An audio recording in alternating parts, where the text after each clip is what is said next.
Daryl is the person who has been the vessel through which we've had communications from Bashar.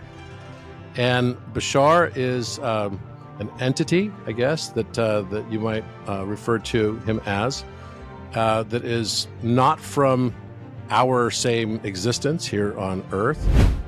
Bashar has said, look, life is meaningless. And what he means by that is there's no built-in meaning. You are created to give it meaning. The meaning you give it is the experience you get out of it. We are designed to give life the meaning we believe it needs to have. So we are the meaning. All a projection of our consciousness. Yeah, so we're not in physical reality. Physical reality Right. is in us. Exactly. So it's that old saying, right, which is we're not human beings having a spiritual experience. Right, we're spirits having a human experience. Exactly.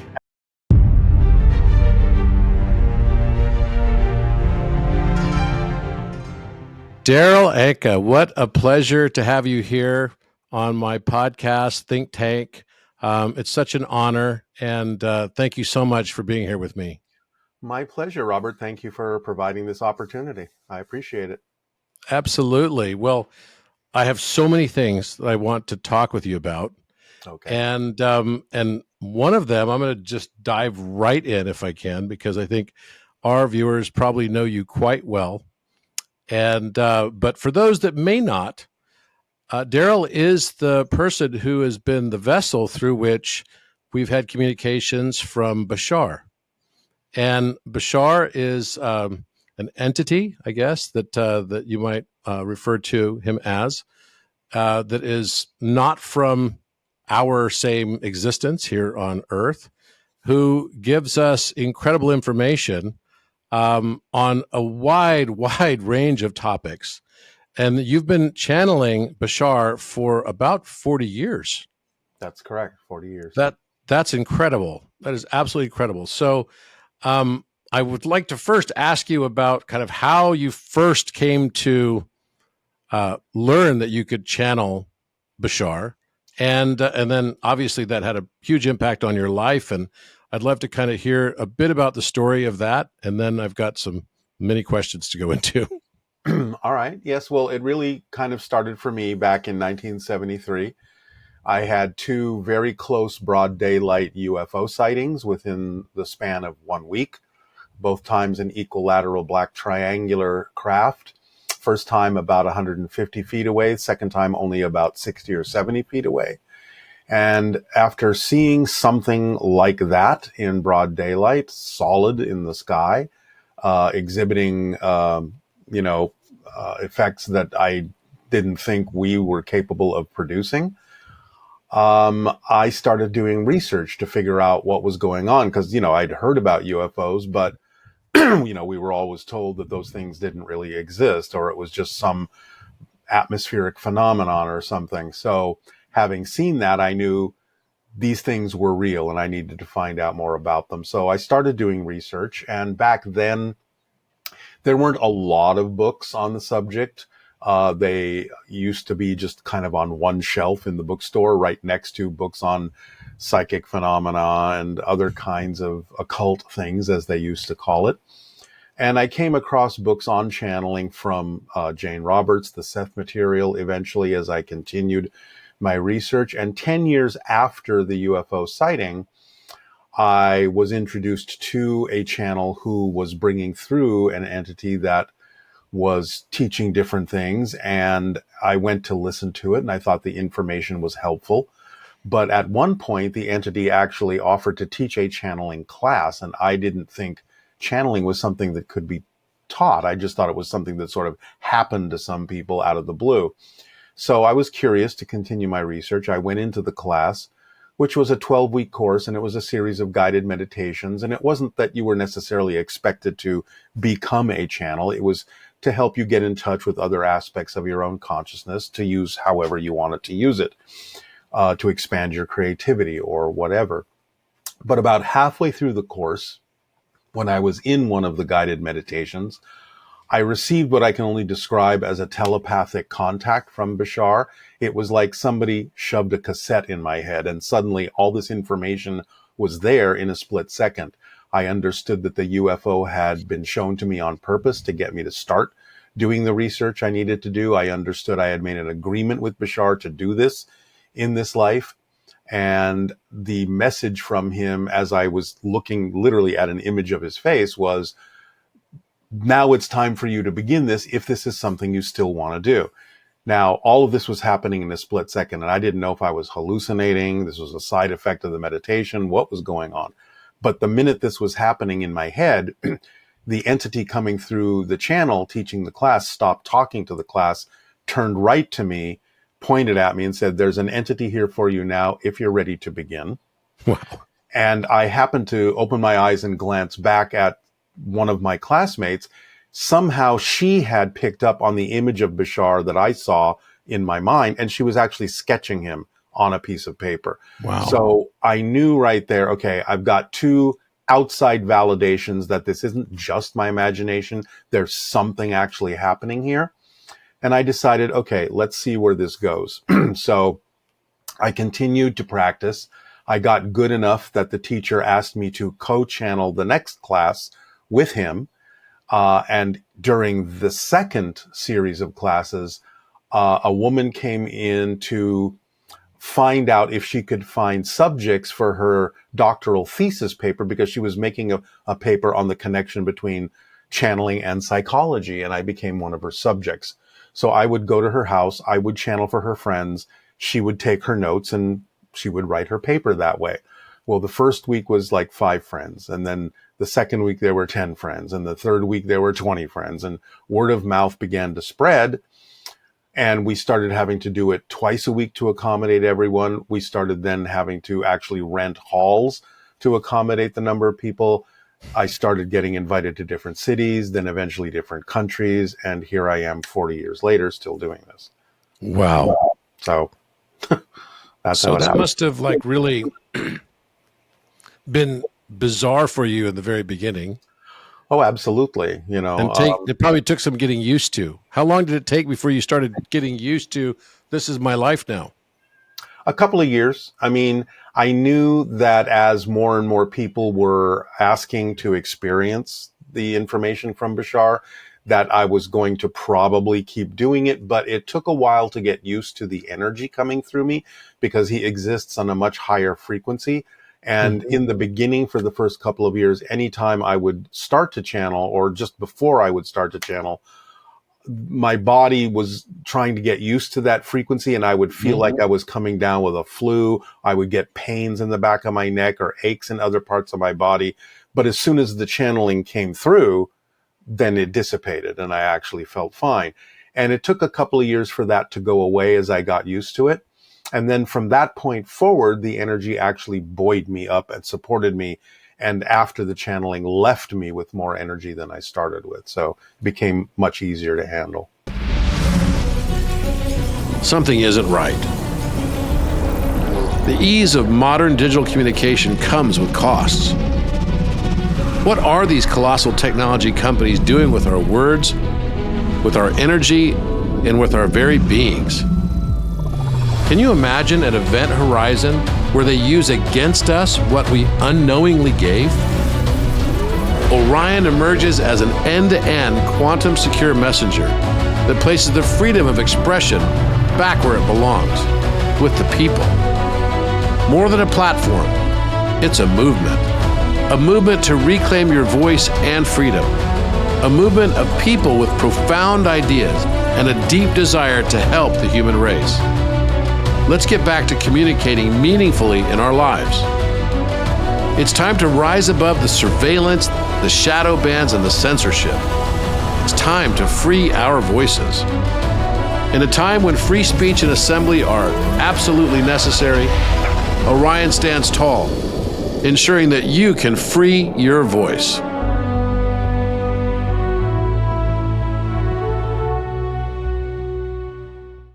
Have you noticed any other side effects that, physically or, mentally or emotionally? Well, certainly it gave me an opportunity to clear myself out of any fear-based beliefs, any negative beliefs that were connected to the idea of bringing something like that through. It allowed me to feel more emotional balance. So it really forced me to go, okay, the only way I can really move forward with this is to really not care what people think about it. This is something that's happened to me. I have to follow it and see where it goes. And so you kind of have to lose the fear of looking silly, feeling ridiculous, people thinking I'm crazy. You have to just kind of get over all of that and just say, look, this is something that can allow me to be of service, because the information coming through was positive information that was actually capable of changing people's lives. It certainly changed mine. So I just had to let all that go and just say, look, I'm here to be of service. I just have to let this come through. This is the way it's happened for me. And that's all there is to it. So yeah. And as you have channeled this information through, I'm sure it's had a huge impact on your own level of consciousness as well. Absolutely. I mean, applying Bashar's information to my own life has really turned everything around. I mean, I'm experiencing far more synchronicity in my life, or at least I'm more aware of the synchronicity that's there. Things happen much more effortlessly. I am following my passion as he suggests, and I'm constantly supported in doing that. So it really does work. To me, that's really the proof of the pudding, because it's not about whether people really believe that Bashar exists as an extraterrestrial entity. It's really about letting the information prove to you that it works. Mm-hmm. And that's kind of why he stays in the background, because he doesn't want people to really focus on him. This could be another aspect of my own consciousness. I have no way of proving he exists. But the point is, it doesn't really matter, because the information that he delivers or that comes through in the channeling, I've applied it, and it does actually cause a difference in your life. It actually has an effect. And other people have come back to me and said, yeah, when I applied this, it changed everything. I am much happier now. Things are working out much more easily. I understand how things work and how to navigate my life in a more positive direction. So the proof is really about the information itself, and that's all that matters to me. Now, what can you tell us about his personality? And he's very direct. He doesn't beat around the bush, mm-hmm. but he's also very clear about, that's, I think, one of the biggest changes I've experienced in the channeling is I get to feel the way he feels and his people feel, his civilization feels. They don't have a shadow of a doubt about anything. They are telling us what they've experienced in their evolution. They're much more advanced than us. And so he's not giving us a philosophy. He's describing what he perceives reality to be. And there's no doubt about that in his mind. And so for the time that I'm channeling, I get to feel what it's like to not have one iota of a doubt about anything. And that's a profoundly different state from the way most humans function in life. So that's really rubbed off on me a lot and allowed me to experience a very different state of being in the way I approach life. So what can you tell us also about his civilization and the role he plays within his own civilization? Yeah, well, in his civilization, he is literally a first contact specialist. So he is one of the people that actually initiates contact in a variety of ways with other civilizations, including Earth. They're called a hybrid race. I don't know how familiar your listeners are to things like what people call the grays and the abduction phenomenon, and the idea that in that there is the creation of hybrid beings between Earth humans and the grays. Well, as Bashar explains it, his civilization is the product of that hybridization program. And so they're looking at us literally like their ancestors, like they have our genetic material that has helped create them, not only to perpetuate the gray civilization because they were, in a sense, in trouble and not capable of actually reproducing anymore. So they created these hybrids to continue their own culture. But in response to the fact that they've been created using our culture, he's trying to return the favor, so to speak. He's giving us an opportunity to not go down the same destructive path that the Greys went down that destroyed their civilization. So he's giving us this information so that we can perhaps have a better outcome. And that is his gratitude in return for his existence or his civilization's existence. They live on a planet in another parallel reality. In their ancient language, it's called Sani. And he is of the Sani people. They're about 5 feet tall on average, very thin, very pale. Eyes are much larger than ours. Head is a little larger than typically for a human. The males have no hair. The females do. It tends to be white. Their ears, mouths, and nose are a little smaller in comparison to ours. But they are evolved to the point where they are what they call quasi-physical. So they still have a physical presence, but they also have a lot of the traits of spirit because they're kind of have 1 foot in physical reality and 1 foot in the spirit world. And it's a combination that they experience. And how do they perceive time, therefore, then? It's very different for them. They're very multidimensional in their consciousness. Time for him is not what it is for us. So, for example, when he is channeling through me and talking to a person, one of the things he's described is that, let's say a person asks a particular question. Well, that may need to be answered by, let's say, the 50-year-old version of Bashar. But another person comes and asks a different question. It may need to be answered by the 137-year-old version of Bashar. His consciousness can actually slide up and down his timeline, and he can go to where he needs to be to get the information he needs to answer that question at a different point in his life. So time for them is very slippery. I like how you use the number 137 for an age, which represents the fine structure constant. I know, isn't that the 33rd prime number. Yeah. So there are no coincidences. So they see us. Bashar sees us. You said like ancestors in a way. He sees us as family. Yeah, and them being our descendants in a way, but in a parallel reality. So he's a different type of human. He's just another parallel reality version of what it means to be human. And he's giving us this information so we can continue our evolution to become more of our true selves as humans. And he doesn't worry about channeling information that then creates a possible grandfather paradox for their future? No, from his perspective, that doesn't really exist. That's a science fiction idea of time travel. In his mind, it's just another parallel reality that doesn't necessarily connect linearly to ours. So in other words, he said, if you were to be a 10-year-old and take a picture of yourself, and then you were 30 years old and you invented what you purported to be a time machine and went into it and went back to visit your 10-year-old self and took another picture of your 30-year-old self standing next to your 10-year-old self, he's basically saying that's not the same 10-year-old. It's a parallel reality 10-year-old, and it's not going to affect your timeline at all. Now you're just a 30-year-old version that has come into his reality, and the picture with the 30-year-old and the 10-year-old exists simultaneously with the picture of the 10-year-old by himself. Those two realities coexist. One is not affecting the other. So it's kind of the concept of you can never step into the same river twice. Exactly.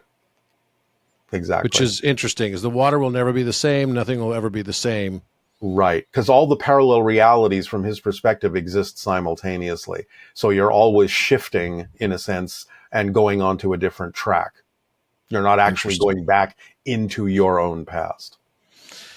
Okay, so what is the human story?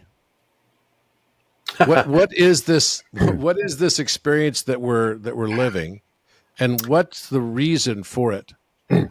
My understanding is that from a soul's point of view, physical reality is what souls choose in order to experience, process, change, and discovery. Because in a timeless state, in our natural state as spirits, nothing changes. We know everything. So the only way to discover something new, the only way to have an experience of creation, of change, of process, is to create this condition within the soul's consciousness that we call physical reality, where we introduce the concept of time linearly, the concept of space and distance and change and growth. And that, from Bashar's perspective, is the way creation expands. Because he's saying the structure of existence never changes. What changes is your relationship to it, your experience of it, and your perspective of it. And that's how creation keeps changing, not that the structure actually ever changes itself. So we come into this reality as a way of expanding creation, the way creation has of expanding itself through us, as us. And it gives us an opportunity to discover something more. It gives us an opportunity to experience process, change, and creation as aspects of all that is. And so I guess to a certain extent for Bashar, I guess, would you say that his civilization are very spiritual? They are very spiritual, yes, but it's a very practical spirituality, because to them, there's no difference between, in a sense, physical reality and the spirit realm in terms of its fundamental reason for existing. So this is a very spiritual experience from Bashar's point of view, to be a physical being, because it gives you the opportunity to discover more things about creation, about existence, from a really unique perspective. So to him, it's just as spiritual as being non-physical. And what about from an emotionality perspective for Bashar? I mean, would you consider him, very in touch with his emotional state, or very in control of it? Yes, I wouldn't necessarily say exactly control, but they do make choices. They know that what we would term as negative emotions are always available to them, because everything is always a choice. But they've evolved to the point where there's so much momentum now in their evolutionary path behind choosing positive ideas that it would actually be a challenge for them to go and choose something negative. There's so much inertia behind the idea of simply being in a positive state, because it doesn't make sense to them at this point for them to choose anything but that, because they know that negativity, mechanically speaking, is something that dissociates and segregates and diminishes, whereas positive is what connects and collects and expands. So from their point of view, it just simply, while it always exists as a choice, is not a choice that makes sense for them to make. So their emotionality is always positive at this point. Now, I first came across your work and your channelings probably in about 2013 or 2014. And I work closely with a fellow by the name of Nassim Haramein. Oh yeah, I know him. And Nassim and I have worked together for about 10 years now. And several people on his engineering team were devotees of your work, and so they talked about it often. And you may be shocked to know, probably not though, that a lot of people literally used your channelings to be able to decide which directions to take from an engineering and physics perspective. Yes, Bashar has actually had discussions with people about certain scientific devices and scientific principles. He'll only take it so far, because he wants us to discover things ourselves as well. But he's given a lot of direction and a lot of hints for certain kinds of energy devices, and had conversations with physicists about quantum mechanics and things like that. And, they walked away very happy. I don't know what they talked about, but the physicists seem to walk away very happy with the information that Bashar shared with them. But again, he'll only take that so far, because he doesn't want to do everything for us. Sure. So a lot of the stuff that I went back and listened to, even from that time period, was kind of going through a forgotten history of the human story, I guess.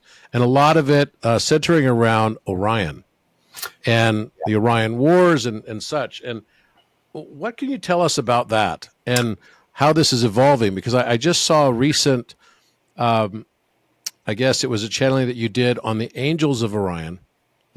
And I was fascinated to listen to how this evolution of the story is kind of going forward into something that could be a lot more positively perceived. Yeah, I mean, it's all about transforming darkness into light right now. And the idea from his perspective is that there's a lot of stories going on Earth right now. That Earth is a real melting pot where several stories from several different civilizational directions are kind of using Earth to finish up the stories and to see if the stories can have a more positive ending than they used to. So the ancient Orion systems, which according to Bashar experienced a lot of suppression, a lot of negativity, things like that.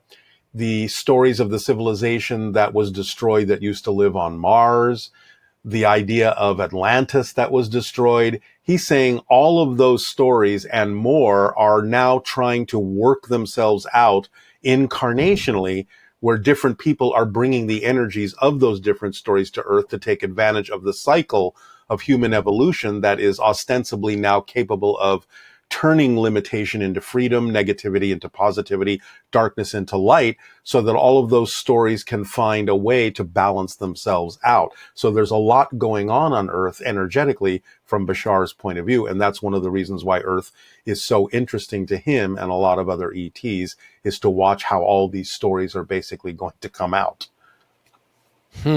So going from this negative story of like, sounds like power, some greed mixed in, subjugation, Right. all of these things, that this story of Orion is evolving now to, as you say, transmuting the darkness into light, or maybe in a collective way, a shadow integration of sorts. Yes, and that doesn't mean necessarily that every single person on Earth will go in that direction, but a lot more people will. And a lot more people will shift to a version of Earth that is more positive. It's still possible that a lot of people will remain on versions of Earth that are more negative. But according to Bashar, all versions of Earth in parallel realities already simultaneously exist. So it's not that we ever change the world we're on, it's that we change ourselves and we shift to another version of Earth constantly that is more and more reflective of the changes we're making in ourselves. So some people will go this way, some people will go that way, some people will go that way, some people will go that way. So right now he's saying this is the time of choosing. You can still see all the choices. You can still see the positive. You can still see all the negative. You can see things that are vibrationally not compatible with what you may prefer. But that doesn't necessarily mean you have to be affected by it, because everyone is their own reality. So the more people keep choosing what it is they keep choosing, it's like the splitting happens, and eventually you will no longer experience something that is vibrationally not compatible with what you've chosen. You will only experience people that have made choices that are similar to your own in the years to come. But right now, we're all still mixed together. So I just got back from Egypt yesterday. Cool. And I spent another night, my 18th night, inside the Great Pyramid. I know, it's fun. Which was, it turned out to be a lucky thing altogether, because I wasn't planning to be there. The pyramid was fully booked. It's not on Airbnb. So I was lucky to have run into an old friend of mine that I'd brought to Egypt with me twice, who happened to be there hosting a group. And he said, "Oh, there's space on our group, and I've got the pyramid booked tonight." Oh, so I was down south in a place called Aswan, which you may have been to before. I was thinking of it as one. Yeah, as one. As one. Yeah, no, I've been in Cairo. I've been in the pyramid, but I've never traveled outside of Cairo. Mm-hmm. So last time you and I spoke, we talked, and I showed you the pictures and everything of what we've been discovering on the walls in the pyramid, and every bit of it goes right back to Orion. It seems to be the central thesis. I mean, first of all, the pyramids are the three belt stars of Orion. Right. But what we also find in the King's Chamber is that the shape of the King's Chamber itself, the 2-to-1 rectangle, rectangular shape of it, is matching two things. It's matching the 4 pole stars. So if we look in the sky, we have 4 stars that become our North Pole stars. One is Polaris, that's our current North Pole. Right. But 6,000 years ago, it would have been Thuban, and 6,000 years before that, it would have been Vega, and 6,000 years before that, it would have been Deneb. And so these are in the constellations. Thuban is in Dracos, Deneb is in Cygnus, and Lyra is what the constellation is that includes Vega. Right. And so if you look in the sky, it takes the same 2-to-1 rectangular shape, and so does the sort of the prominent stars of Orion, Mhm. which is very interesting. It is in more ways than one, because the succession that you just named is symbolically representative of ancient wisdom, which is represented by the dragon, the Anunnaki, which were involved in early human genetic changes that created Homo sapiens and are represented by Cygnus. And then the idea of Lyra is actually representative of the evolution of the Anunnaki and the cousins that we have among the stars that are called the Pleiadians. So it's actually an interesting progression in evolution of what we've been connected to over thousands and thousands of years, and how it's moved forward as we've moved forward too. So this concept that Bashar has of time, I'm wondering how much of it is tied for his people, since they are just another, as you mentioned, aspect of humanity, right? That's just gone down a different path in a parallel reality. Right. Well, certainly they have their own history in their parallel reality, but again, they are intimately tied in with us as well. In fact, there's a story that Bashar told me where he sort of had dropped little breadcrumbs over the years for me to puzzle out and put together. And lately actually gave me more of the story. In the Middle East, there actually was, I think about 1,000 years ago, a civilization in the Middle East called the Sasani. And so when he said that his civilization is called Sasani, I began to question him about, well, is there a connection? And he said, well, yes, the connection is, in our history, that civilization was named by the person that started it. It was named after that person's grandfather, I believe, whose name was Sasan. But the person, his grandfather, was named Sasan after an entity, a deity that existed, that the people at the time believed in, that was not an earthly entity. And so Bashar is basically saying, well, yes, one of our people has visited the earth at that time, got to know some of the humans at the time. They thought that the word Sasani was the actual entity's name, when in fact it was simply the name for the civilization. And they named the grandfather Sasan after the entity, and then the grandson named the civilization after his grandfather, which became the Sasani. So there's a direct influence in the visitation of the Sasani people on Earth that actually caused one Middle Eastern civilization to be named after them, even though where in the Middle East were they? They were in and around, I think, the Fertile Crescent somewhere. Yeah, I was going to say, like, kind of Mesopotamia. Yeah. Area, and Persia. Yeah, and the way I came across them was so weird, because I don't know if it still exists, but you remember there used to be a store called the Museum Store. And yes. it had replicas of things that were in the Metropolitan Museum. Yep. And one day I was in that store and looking at some things, and there was this necklace that didn't look like it belonged in there at all. It almost looked like each component of the necklace was made out of brushed aluminum. It looked so modern and futuristic. And I was like, where did that come from? And when I looked at the label, it said that it was a product of the Sasani civilization. And so that started me going, wait a minute, what's that all about? And that was the first breadcrumb that started me investigating that. So somewhere along the line, there must have been some mingling.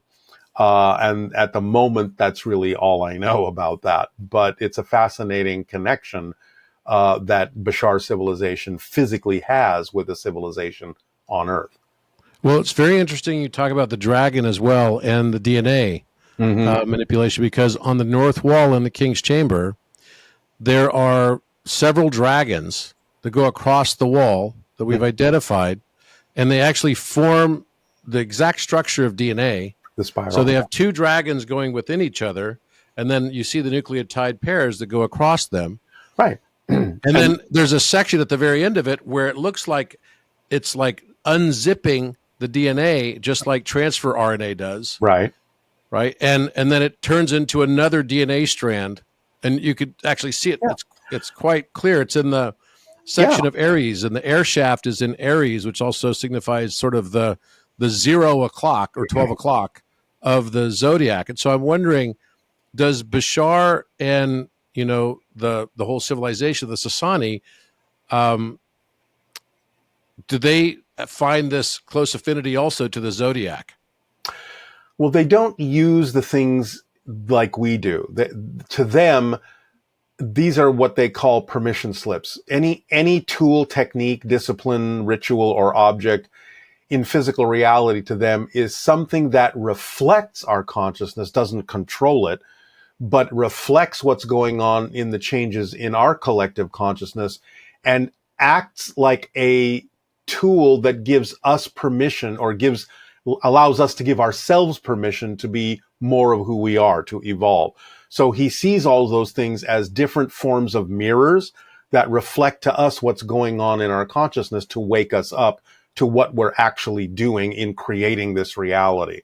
So rather than the idea that the constellations or stars or astrology controls us, he's basically saying it's a reflection of choices that we've made. It's a reflection of themes that we've chosen to explore that are now projecting out into the universe from our consciousness and reflecting back to us so we can remember who we are. And we use those symbols to remember who we are and to move forward and let ourselves express more of our soul's power and potential. It's interesting because you mentioned the 137-year-old version of Bashar. Mm-hmm. 137 is a number that has deep significance for me because I'm born on the 137th day of the year. Ah, cool. And for the leap years, May 16th. May 16th. Oh, coming up. It's coming up. And so 5.16 cubed is also 137. Okay. So it's an interesting number because I think of it as the mirror of consciousness. It's literally the separation between light and darkness. Okay. Or you could say the known and the unknown. Okay. Right? The conscious mind and the unconscious mind, or maybe the subconscious mind, how you want to refer to it. Yeah. So I've always believed that I wouldn't say always, but at least in the last 10 years or so, I've believed that what we see around us is just the U inverse. Yeah. It's like the reflection of what's inside of you reflecting back and projecting back to your consciousness. Yeah, exactly. Because physical reality is a projection of our consciousness. It isn't real. It's not really out there. It's within us. And so would you say that Bashar and the Sasani, they believe in the same thing, that this is like a consciousness, and probably similar to the way Walter Russell describes the matrix of mind?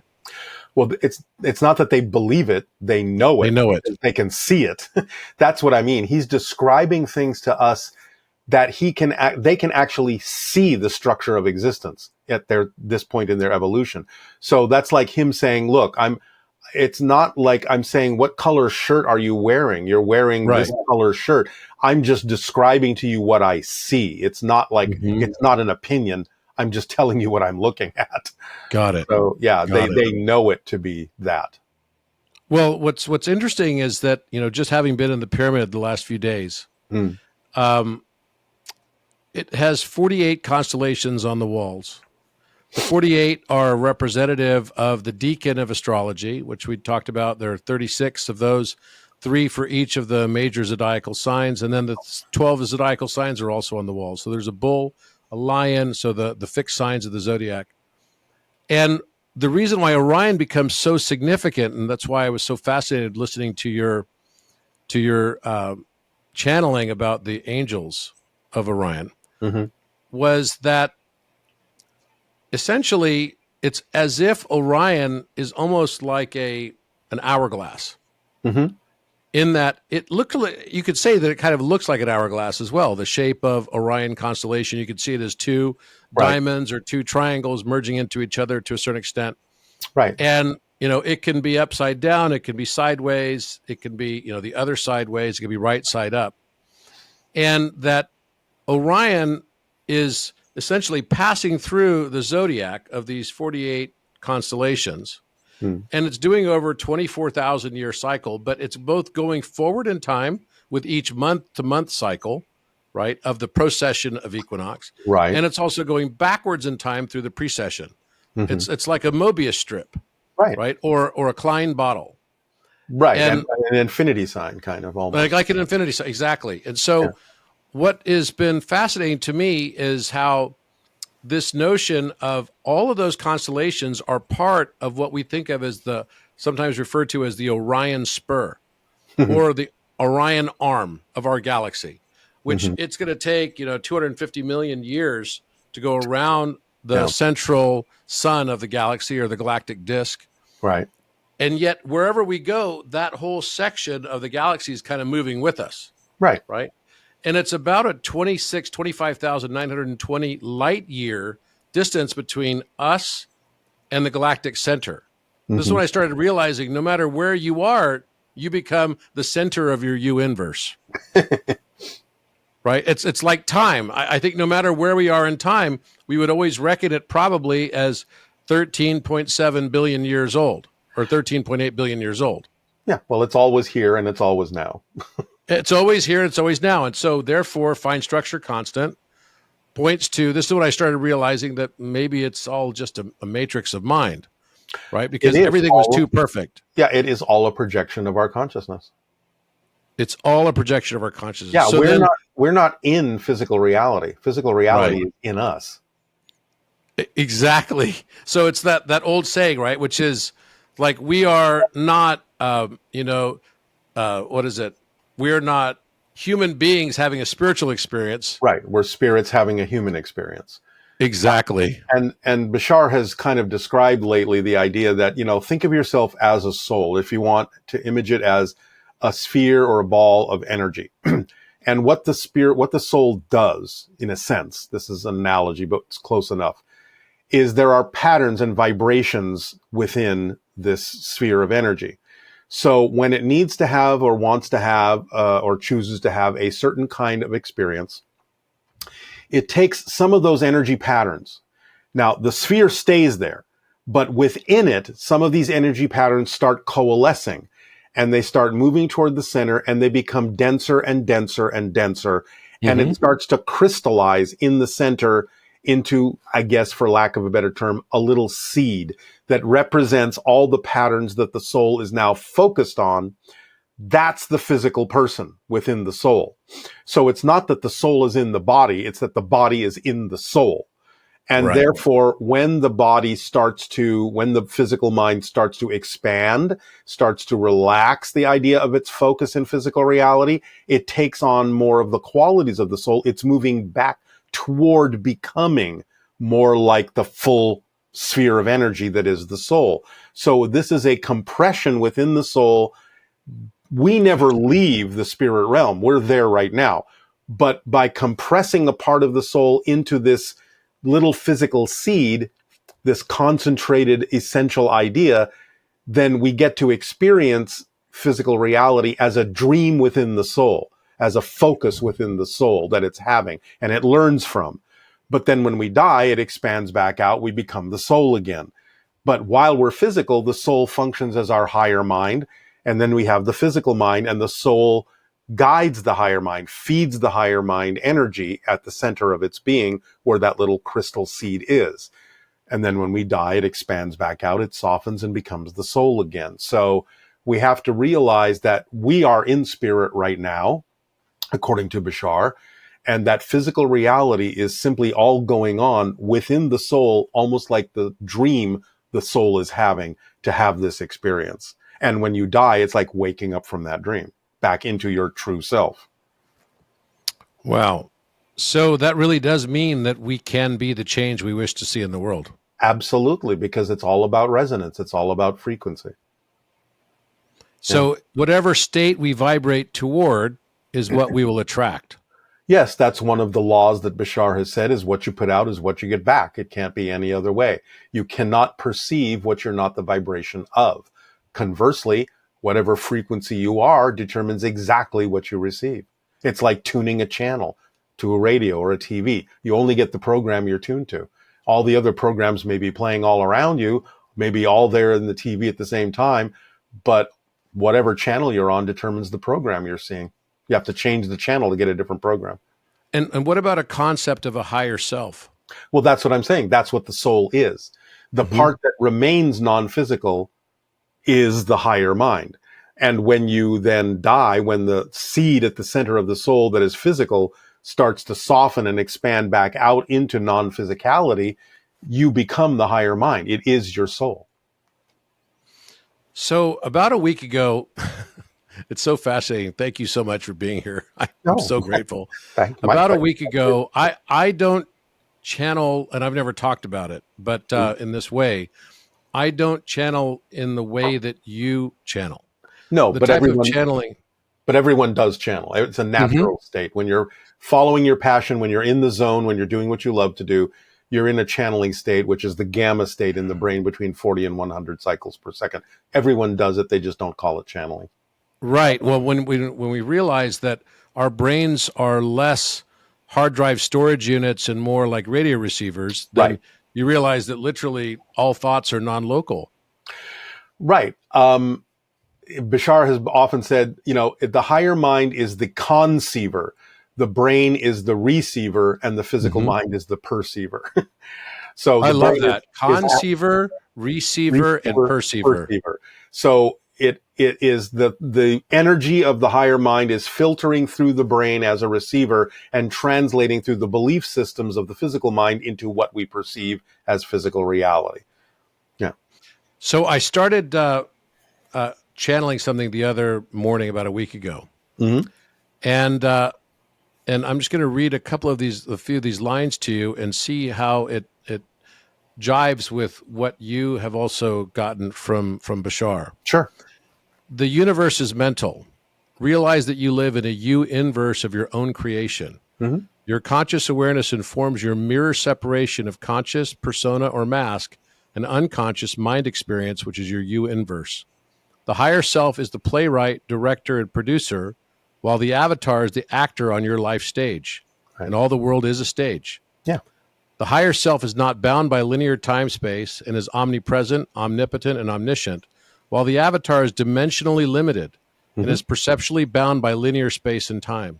Right. To the higher self, time is merely an illusion of the lower dimensional mind.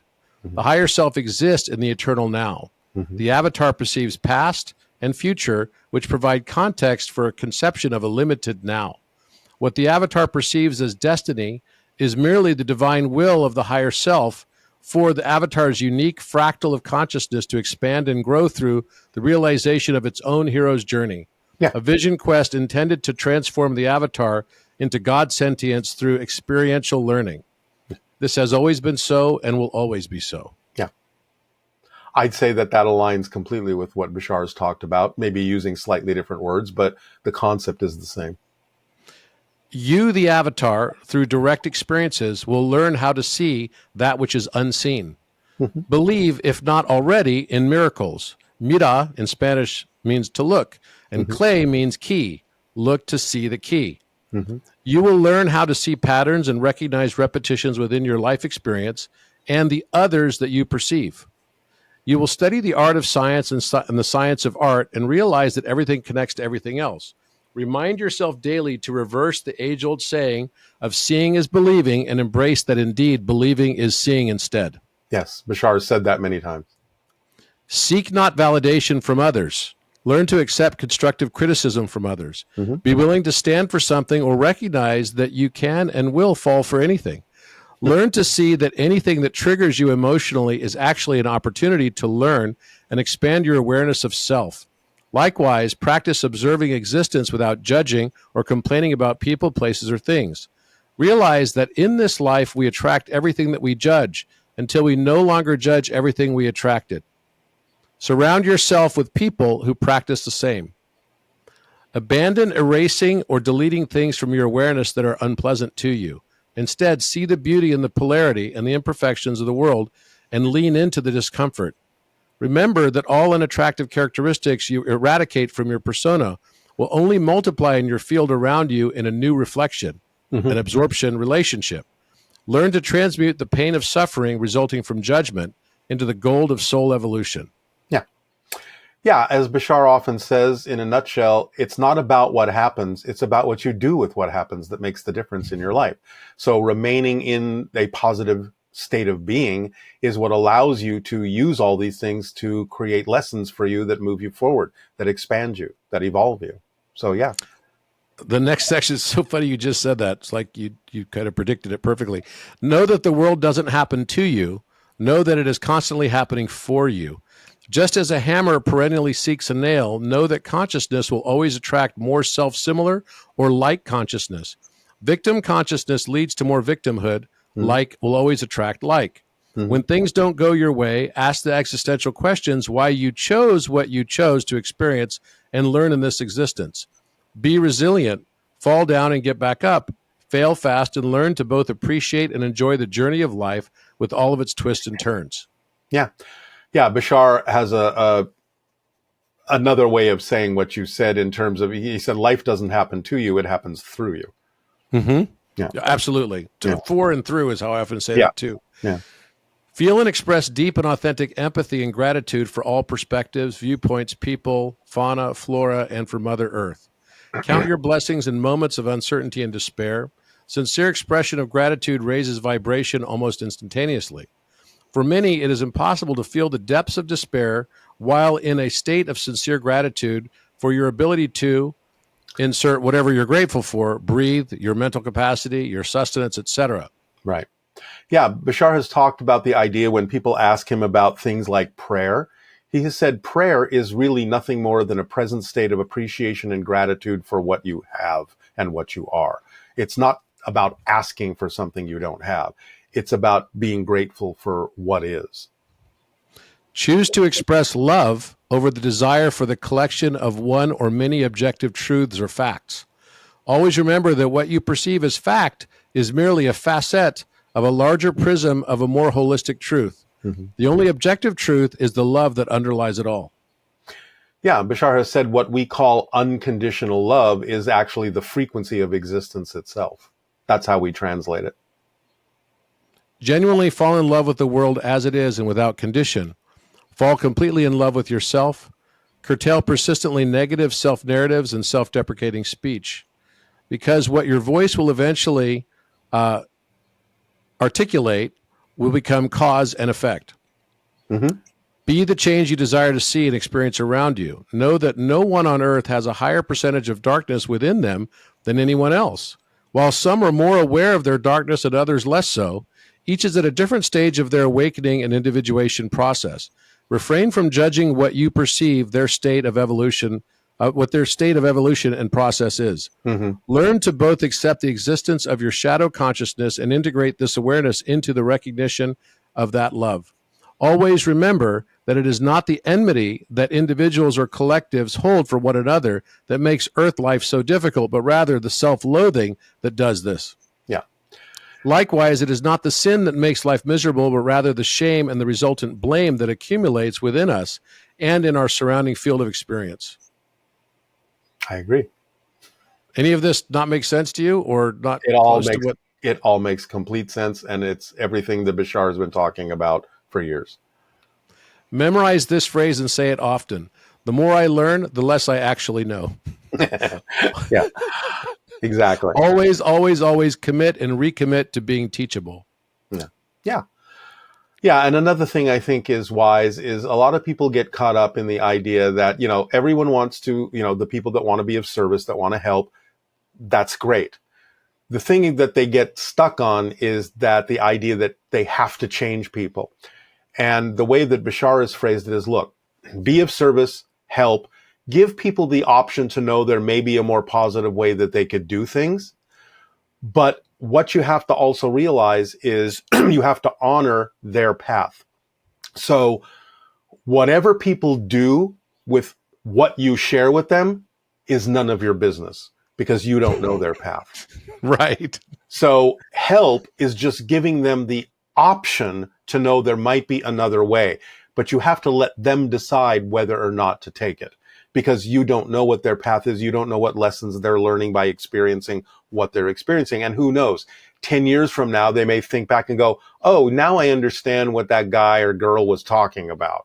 Now it makes sense to me. And now I can incorporate that, or maybe even in another life. So you really can't sit there and say you have to change because I know this is better for you, because then you're just doing the same kind of insistence and forcing that a lot of people in the world are doing negatively. You have to trust in the strength of their soul, the strength of their spirit, and don't forget that we're all eternal beings. What's your hurry? there will always be another opportunity for someone to learn something they didn't learn right now. So give them the option, give them the information, share it freely, be of service in that way. And then whatever they choose to do, move on. You've given them what you can. That's the way you help. Genuinely fall in love with the world as it is and without condition. Fall completely in love with yourself. Curtail persistently negative self-narratives and self-deprecating speech. Mm-hmm. Yeah, a lot of people ask about things, like telepathy, because Bashar is saying his civilization is telepathic. Actually, what he calls telepathic, because he thinks that's more precise as to what's happening, because it's an emotional base. And the idea he's saying is, look, when you see people that know what each other is thinking, that finish each other's sentences, that finish each other's thoughts, that hardly have to talk because they know what each other is thinking, those are people that are in love with each other. So he says, when you are in love with everyone, you'll be telepathic with everyone, because you have to be on the same wavelength. That's all it is. That's why people who are in love know what each other is thinking, because they're on the same wavelength. And that's why his civilization is completely telepathic or telepathic, is because they share a similar frequency. So when we all are on the same wavelength, we will know what each other is feeling, thinking, being, doing. We'll be more experiencing of our connections with each other. That's really beautiful. And study the quadrivium of arithmetic, which is number in itself, geometry, number in space, music, number in time, and cosmology, number in space-time. Memorize this phrase and say it often. The more I learn, the less I actually know. Recognize the brain as more receiver and antenna than a hard drive storage device. Like any muscle, it thrives with both balance and use. Yeah. Engage in the... Sorry, it's constantly changing anyway. Anything, any new thought, any new idea is constantly rearranging the neurological net of your brain in terms of the course that the electrical signals take. So it's constantly being rewritten. Absolutely. Engage in the daily practice of random acts of kindness and service to others, and importantly, doing so while expecting absolutely nothing in return. Yeah. Then you will be given everything that you need. Realize that everyone you meet and every experience you encounter can be a divine source communication to you. That this is how the universe communicates to us. Maintain an attitude of learning profundity from the simple aspects of life. This includes all encounters within your U-inverse. Learn to see and register the synchronicities from your higher self. Yeah, everything is synchronicity. Everything is an orchestration. We just have to learn to see it. And that's another thing that Bashar says is people ask for a lot of help. We're already being given all the help that it's possible to be given. He says it's not about being given more help than we're already getting. It's about being aware of the help that you're already getting. That's what we need to do, is be more aware of what we're already receiving. And feel the gratitude for that as well. And that's how you become more aware of it. You appreciate what you have. It brings you into the present. And when you're in the present, then you're home and capable of receiving what is being given to you, because what's being given to you is being given to you in the here and now. And if you're not here and you're not now, then you can't pay attention to what you're receiving, because it's all here and now. Practice mindfulness and intentionality in all that you do. Maintain an attitude of gratitude and allow yourself to feel all emotions you feel coming into your heart, solar plexus, and mind centers. Remember that how you do one thing is very often how you will do anything and everything. Seek friendships and romantic relationships that reflect your consciousness and its evolution towards its ever-expanding progression. Remember that the heart never has to completely break. It always expands as the ego continues the process of breaking and dissolving its seemingly never-ending layers of shells. Yeah. The heart is actually the receiver of the direct vibration of the higher mind and the soul. And it's that it then tries to reflect that back to the physical brain, but the physical brain is governed by the belief systems of the physical personality. So when the belief systems are cleared out that don't align with the vibration of your true essential self, then that's where the trouble ensues. But when you clear all that out and the brain is in sync with that core vibration, then it's also in sync with the heart. And the heart is then in sync with the higher mind. And it all aligns within you energetically. Wow. So do you think that's where people get stuck a lot, is this whole emotional aspect and not being able to let go of things, Well, yeah, but it's because or even allow themselves to feel the emotions? Yes, and that's all because of the belief system. And they have to understand why they hold on to a belief that doesn't let them move forward. Because as Bashar explains it, it's due to the motivational mechanism. The motivational mechanism works the same in all humans. And the way he describes it is this: you will always move forward in what you believe serves you. You will always move away from what you believe does not. But the key phrase is what you believe. What you believe.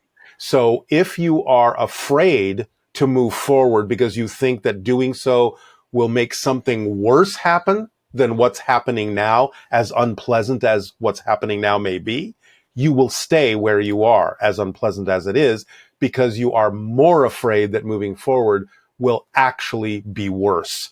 And therefore you have it reversed in terms of not ever moving forward, because that's just too scary. But if you start examining, why do you believe that? Why do you think that's a fact?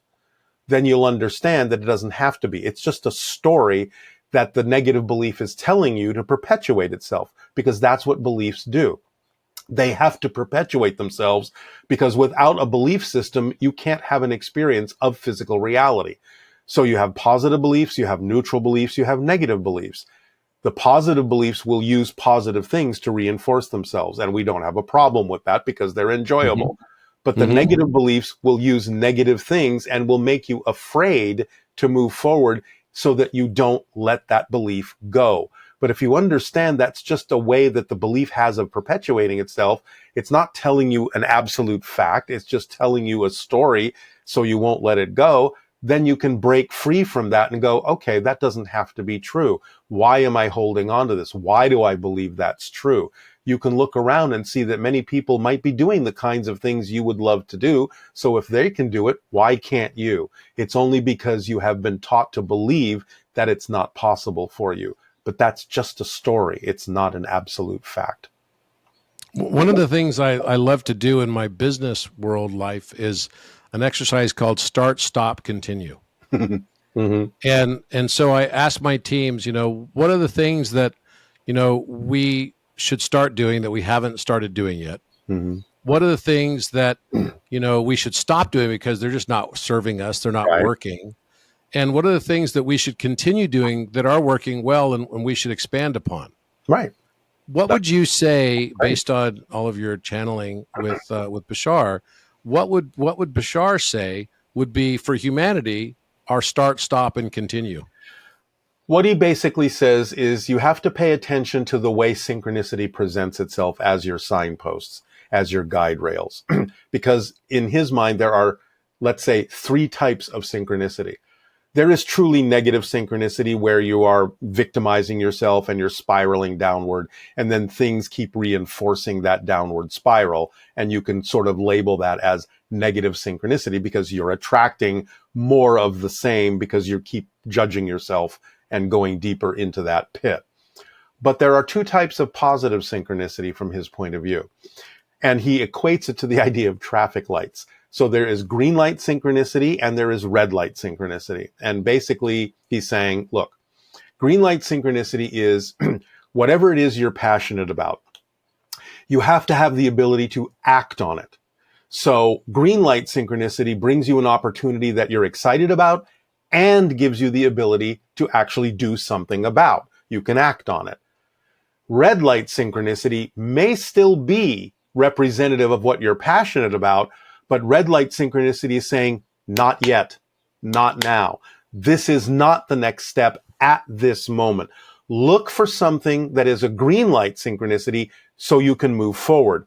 But right now, if you move forward on this, you're just going to run into a brick wall. You're going to hurt yourself. It's not the right time for this. It's not going to unfold in the way that you want it to unfold. It's not going to serve you.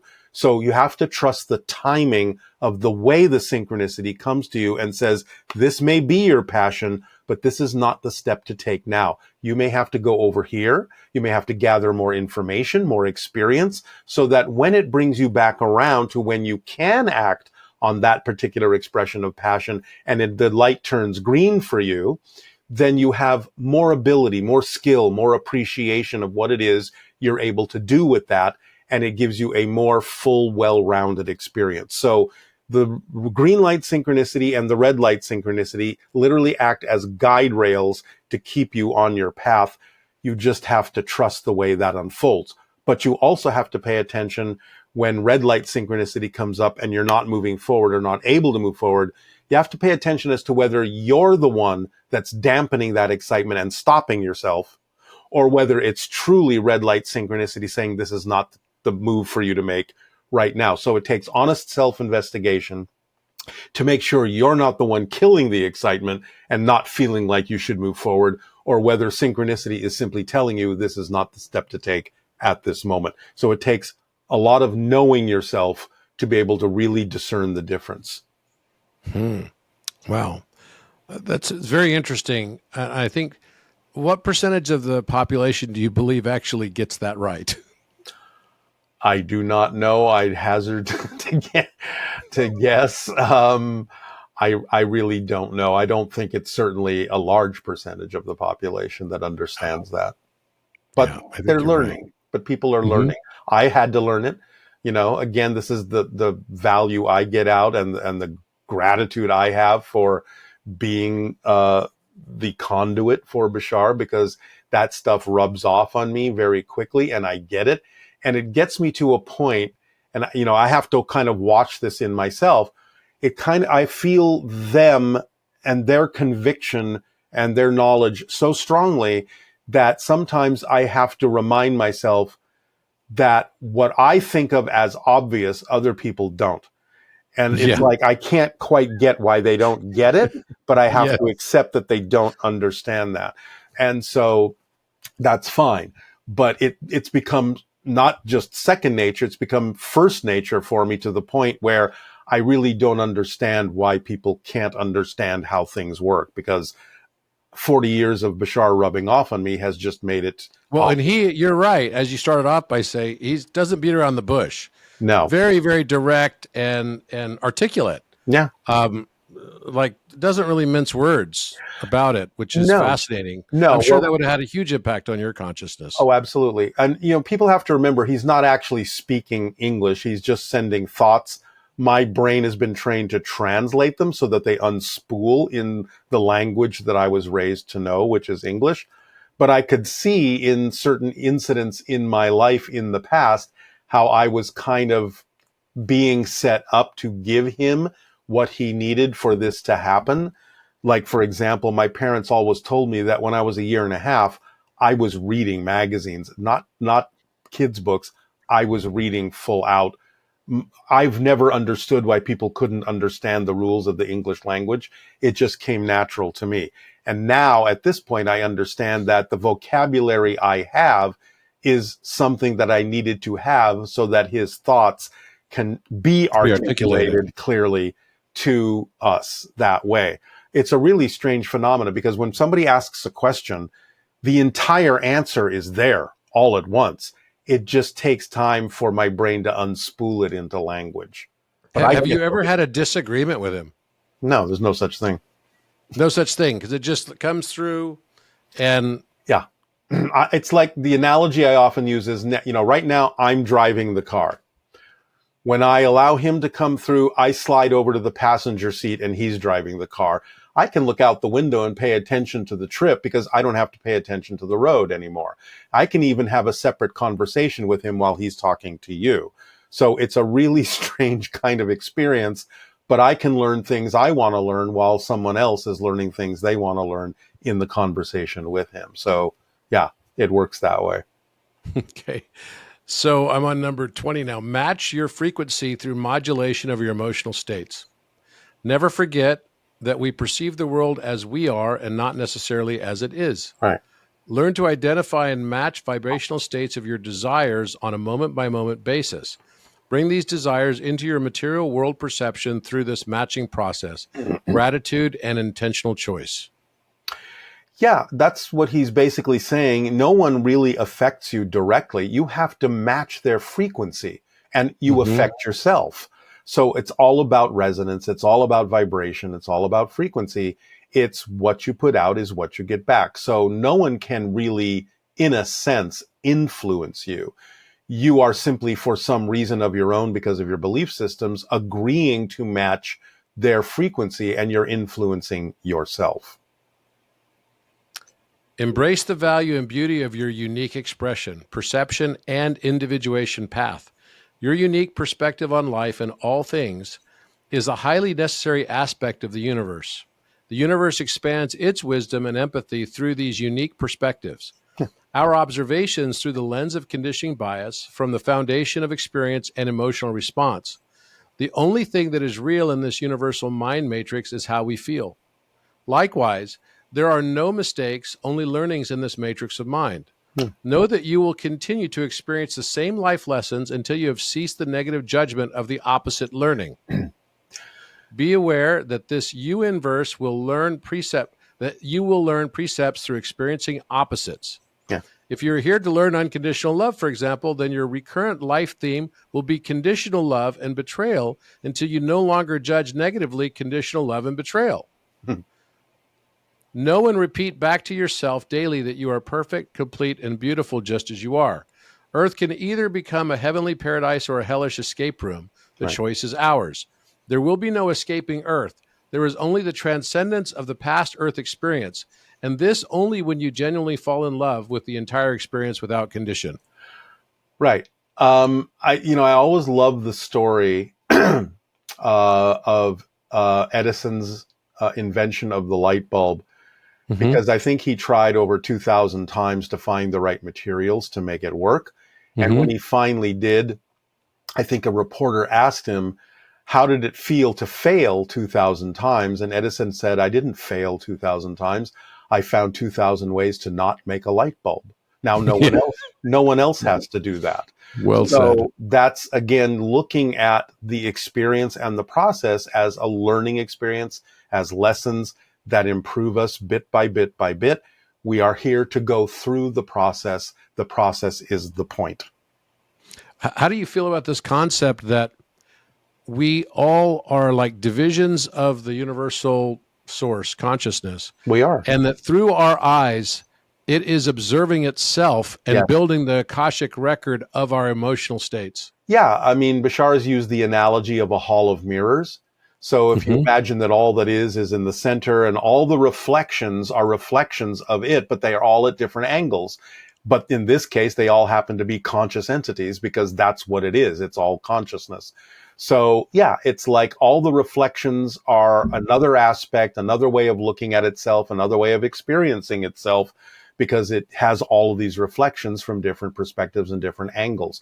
We are all the ways that all that is has of experiencing itself. It's such a beautiful concept. When I think of it in that way, then that means that all of us have, our lives have a meaning in a way. Yes. And another thing that Bashar says about that, now this kind of sounds funny the way it comes out, and most people might take this negatively. It's not meant this way at all. Bashar has said, look, life is meaningless. And what he means by that is there's no built-in meaning. You are created to give it meaning. The meaning you give it is the experience you get out of it. We are designed to give life the meaning we believe it needs to have. So we are the meaning of life in that sense. We're giving it the meaning that is a reflection of what it is we're learning, what it is we're doing, what it is we've chosen to experience. And even though physical reality isn't real, like you said, the experience of it is real. That's what feeds back to all that is. It's the experience of itself in all the ways that are possible for it to experience itself which clearly is infinite. I teach mathematics, Mhm. but I teach it in the context of the spiritual meaning Mm. that can be applied to it. Mhm. And the entities that I have worked closely with are Arcturians, Mhm. who are definitely into math and the spiritual aspect of math. Okay. And what's interesting about it is that there's a saying that keeps coming back in my mind over and over again. Math without meaning is just information, Mhm. but math with meaning is divine communication. Right. And it's just a language that underlies the entire universe and Mhm. everything we see. And it can be expressed in geometry, it can be expressed in music, it can be expressed Right. in physics, it can be expressed in all that we experience around us. And then we interpolate that input into perception, which then derives from it, we derive emotional states. And everyone could experience the same thing and have different emotions entirely from it based on Yeah. their own conditioning biases. Well, exactly, because again, it's the beliefs that generate the emotions, the thoughts, and the behaviors, because that's what reinforces the idea that the belief is saying something real. So the belief system uses emotions so that things feel real, so that you think it's real, so that you behave as if it's real, and then you get the reflection back and go, oh yeah, that's real.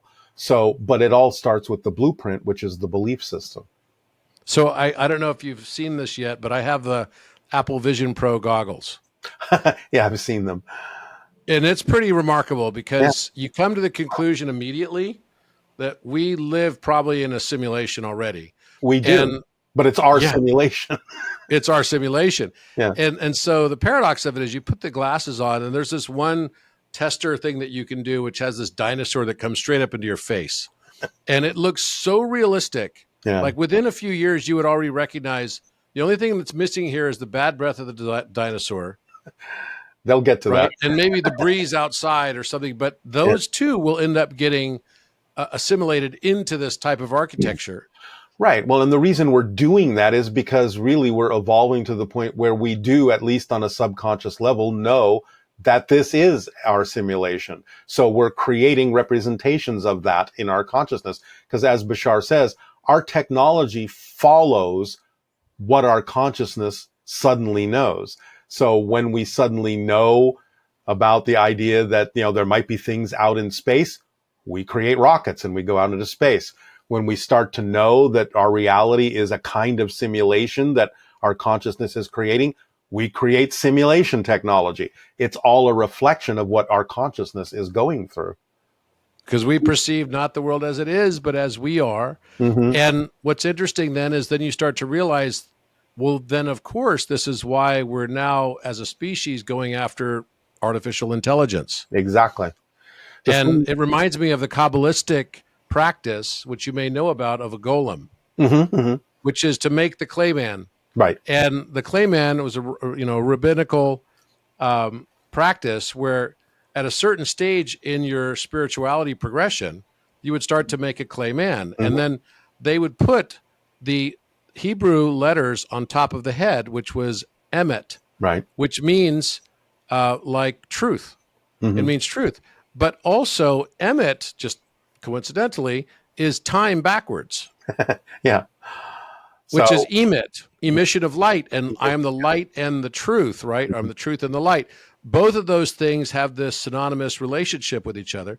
And then at some point, the Kabbalistic rabbi would breathe life right. into the clay man, and the clay man would start to learn over time its own sentience. Yes, here's the thing that's interesting about what Bashar said about AI. First of all, he said there's actually no such thing as artificial intelligence. I Intelligence totally agree. is intelligent. You may have an artificial device through Mm-hmm. which intelligence can express itself, much like our brain. So if you create a device that's complex enough that can allow intelligence to express itself, it will. Now, he said something very interesting about AI as it's existing on Earth. He's basically saying it's probably a better idea to have two different paths for this. You're creating a tool, but you're making it a programmable tool. If the programmable tool becomes self-aware, what you've created is a slave.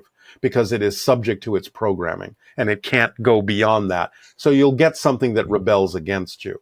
It's made in the image of a human.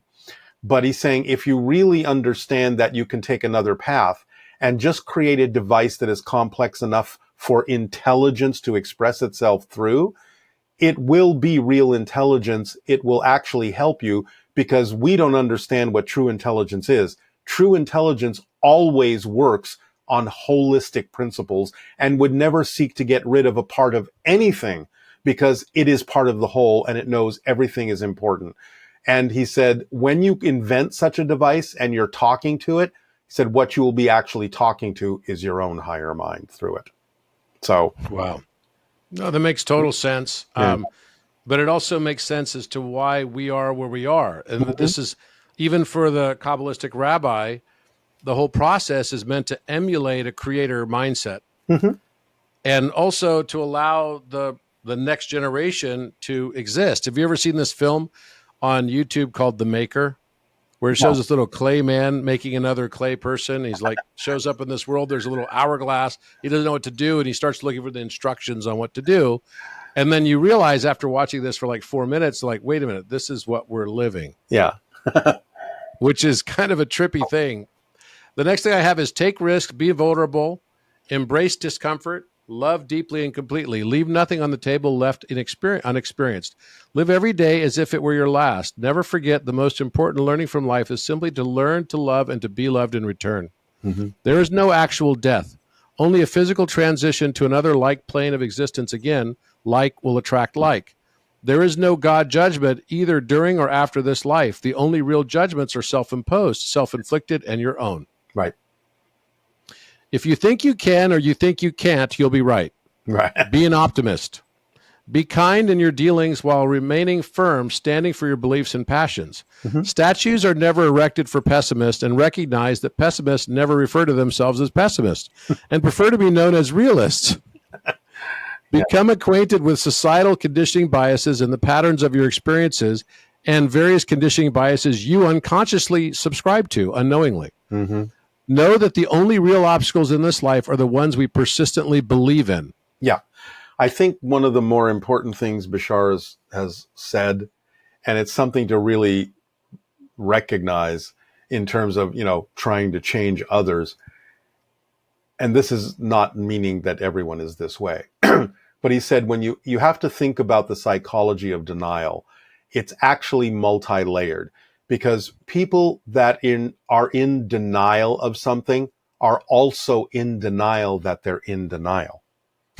So you can't Totally break through that.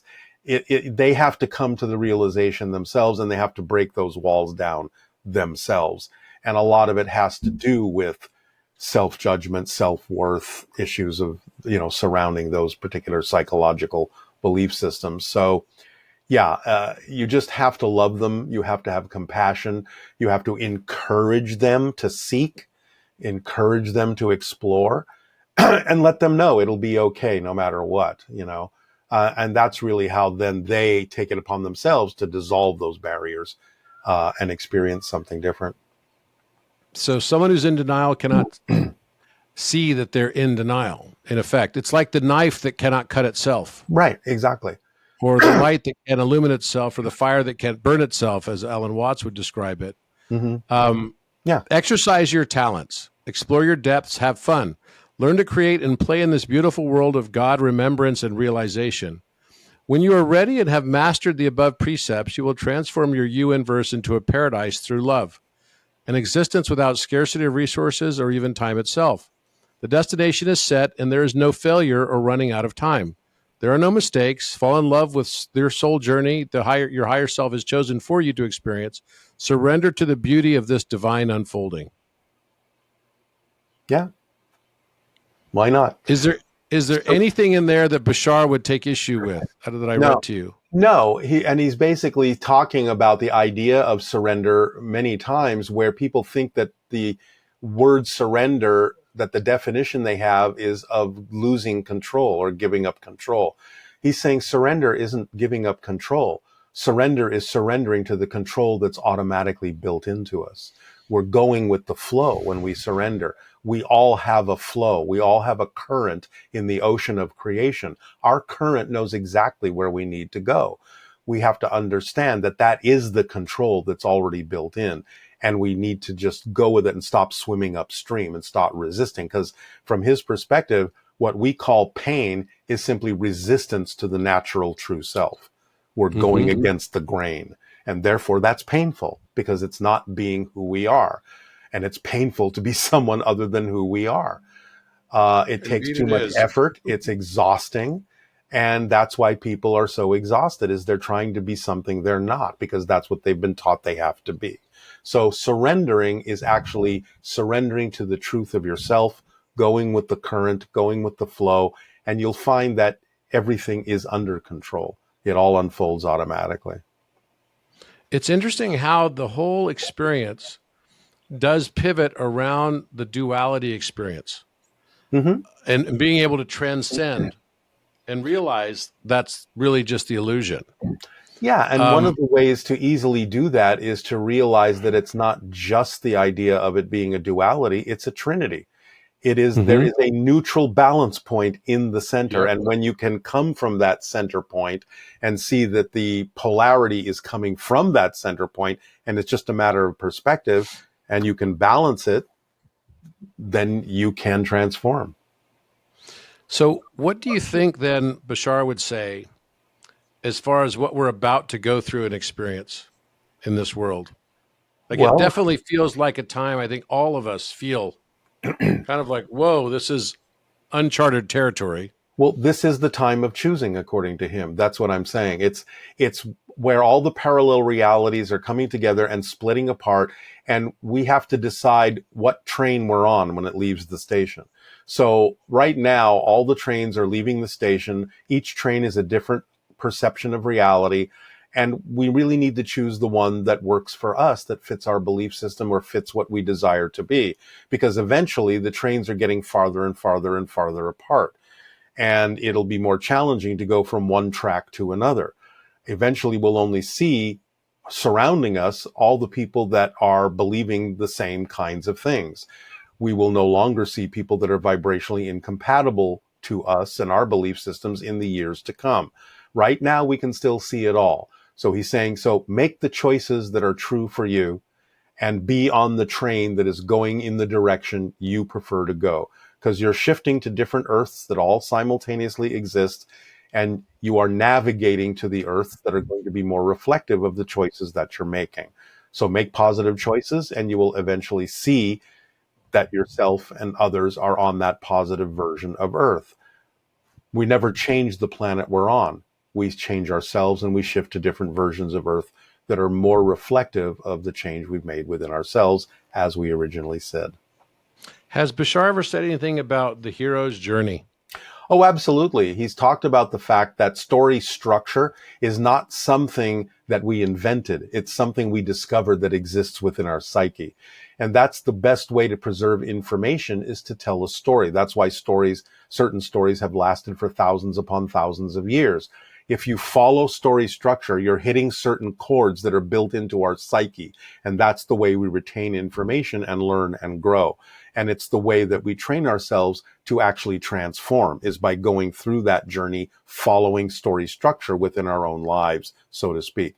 So it's something that's built into us that actually helps us transform and overcome and experience things in the way that actually works for us to allow our soul's growth to actually happen.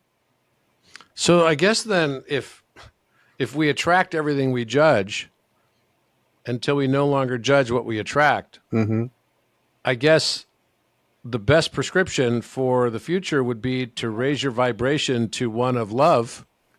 Yes. So that it reflects all around you. Well, this is why Bashar gives us what he calls the formula, the 5 steps about following your passion, taking it as far as you can, having no insistence or assumption about the outcome, staying in a positive state, and examining your belief systems. This is, from his perspective, the instruction manual that allows you to continually raise your frequency, feel the connections, be in love with everything and everyone, and allows your soul to really experience your true godhood, so to speak.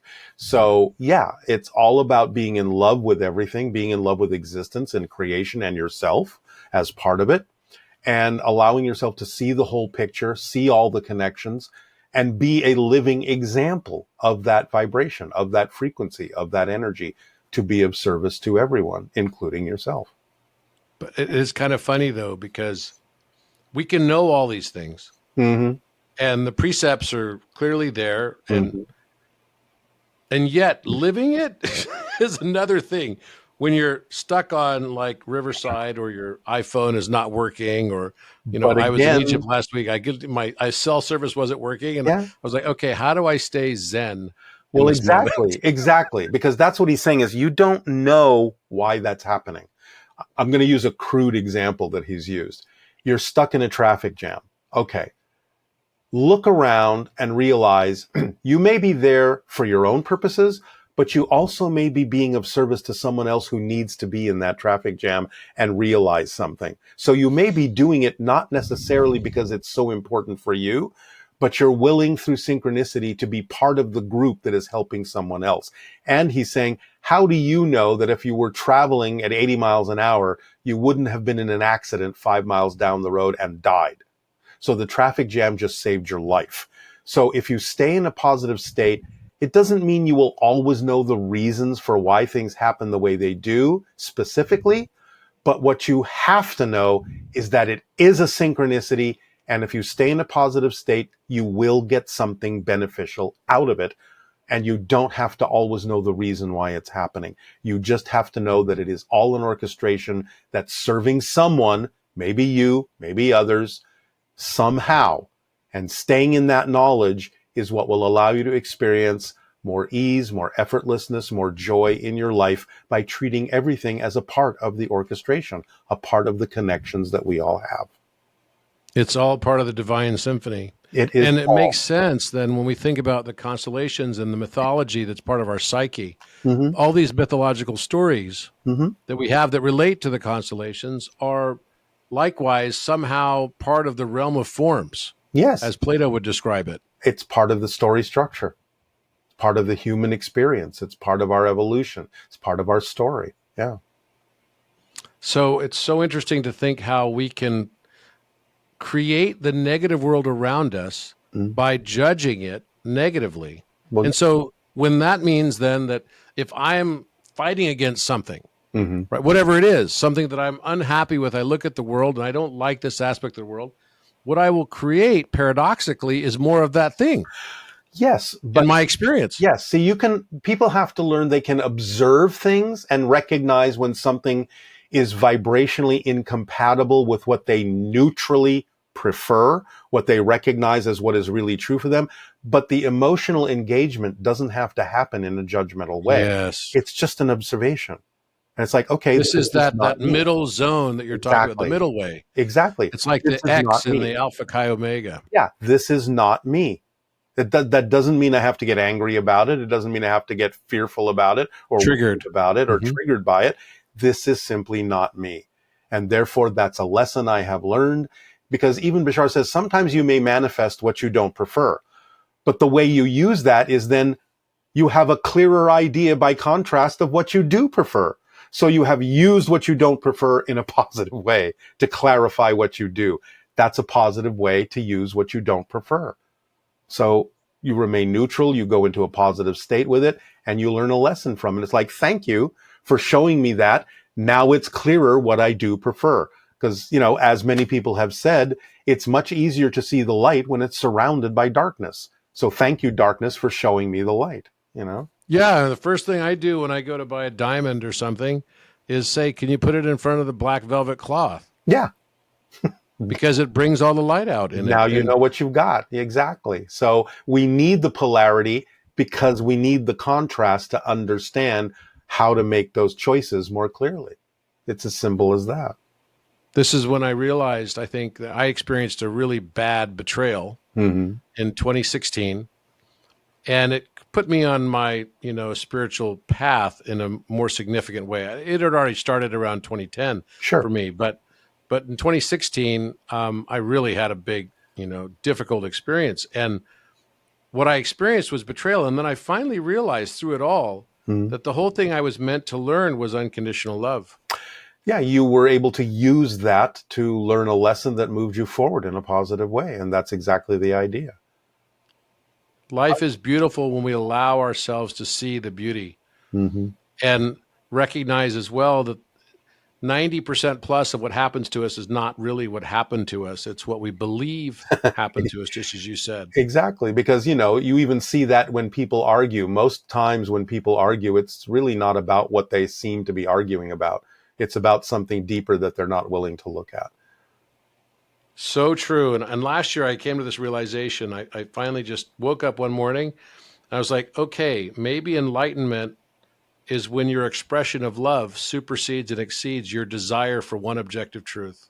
Yeah, and I know this is like sort of stupidly simple, but I like what Bashar says about that. He says, if you really want to be enlightened, lighten up on yourself I and like stop that. taking things so seriously, stop judging yourself negatively, so lighten up.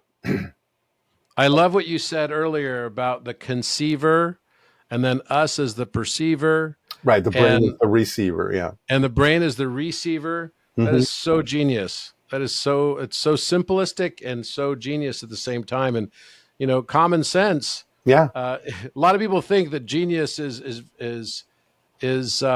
really just common sense it kind of, that is personified because common sense is not so common. exactly. Paradoxically, Thank paradoxically. you so much, Daryl, Oh, for your time and your wisdom. Your wisdom is deep, and it's like, geez, I could see people wanting to channel you as a consciousness because you understand these precepts, having had them flow through you so freely for the past 4 decades. well, I it's can my totally see pleasure. that in you. And thank you for doing this. I really appreciate anytime anyone creates a conduit for the sharing of this information. So I appreciate what you do, and thank you for letting me be a part of it. Thank you so much. And where can people find you? They can go to bashar.org, bashar.org, to find out anything that Bashar's recordings are available to them on. If they want to know kind of what I'm doing, they can go to darrylanka.com, DARRYLANKA. And right now, one of my passions is operating an escape room in Los Angeles. And if they are interested in having fun with that, they can go to boggledescaperooms.com, BOGGLED, I am boggledescaperooms.com. so going to do this. Wait a Okay, minute. So it's there's not a version of that that's called Planet Earth, is there? It's like that would be that's one escape kind of a room. trip. That's the biggest meta version of it. Yes. It's the meta version. Wow. So what got you into that?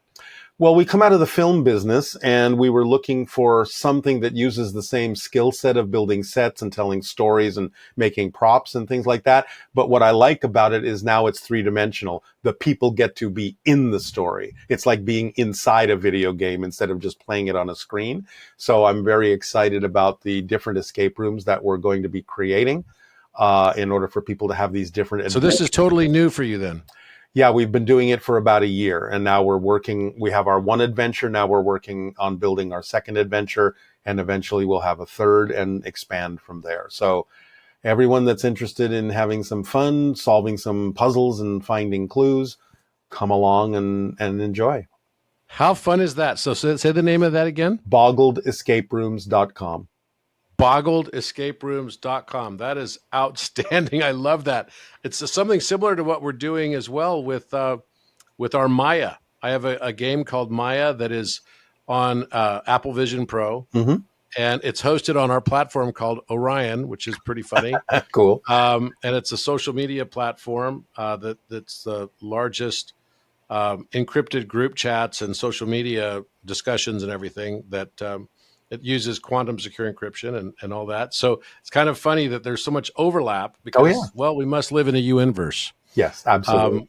where things just keep getting reflected back to us. Thank you so much Thank you, Robert. for being here with me. And I love what you're doing. And especially I love the consciousness you share because I've never heard you say something. And that's what really attracted me so much to your work is that the consciousness you share is not common, and yet it's a lot of common sense that is very much middle way Taoist Yeah, in well, its sort of reference. that's what I like about Bashar's information is he understands there has to be a practical application to this information. So it's not left just in the realm of philosophy. And therefore he delivers it in a way that actually makes a difference in your physical life when you apply it. And that's what I really appreciate about it. So thank you for letting me express it. Thank you, my friend. Well, we'll see everyone again at our next think tank. And until then, have a great week. Thank you.